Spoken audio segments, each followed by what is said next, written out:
kanya ron. 8-4, Meralco. Step! Step! Tapatan mo na!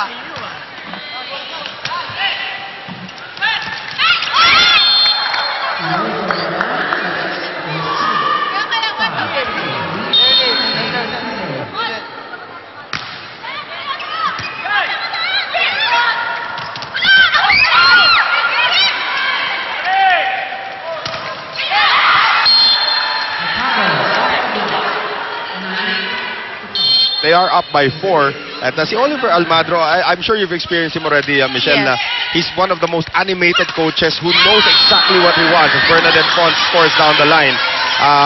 So he's becoming one of my favorite coaches dito, si Oliver Almadro.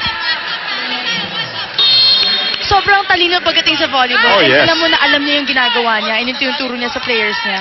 He's of course the head coach of the Ateneo men's volleyball team. Eto ngayon si Panay Mercado going over everybody. Tin Agno, binuhay para kay Bernadette Fons. Jen Reyes again is there. One more time around. Panay, yan. Buhat ang buong Project 4 dun sa kanyang tira. Eto ngayon si Tin Agno, itinawid. Jen Reyes, April Jose, running attack. M. Penetrante, Tin Agno, long rally. Giselle C. tinawid. Jen Reyes is there. Tinawid naman ngayon ni April Jose. And Giselle C. keeps it alive. Tin Agno itatawid. Very, very long rally.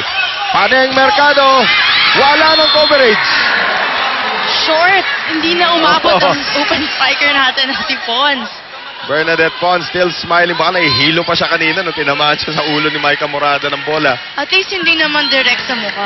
Hindi nga direct sa mukha. She was still smiling. Oh. Well, Axel is the official outfitter of the Shakey's Billy. Ikaw ba napuruan ka na sa mukha ng Hindi pa volleyball? naman, thank God. Isipin mo, tapang-tapang mo, open spiker yung hinaharangan mo. Mukha na minsan yung nakaharang dyan. As Bernadette Fons. Maika Morada pa. Oh, Maika Morada. Well, ngayon, 11-6. Pero sino sa mga nakalaban mo sa AP talaga yung natatakot ka, mawawalan ako ng ipin pag binlangka ko to? Siguro I would say na lang for my teammates. Oh, from your teammates or from your opponents? Sa mga teammates ko, kadalasan talaga, it's either the open spikers or the middle spikers, Abby or Ara Or Ara, Galang. oo. Lalo na pag open block. Ay, nako.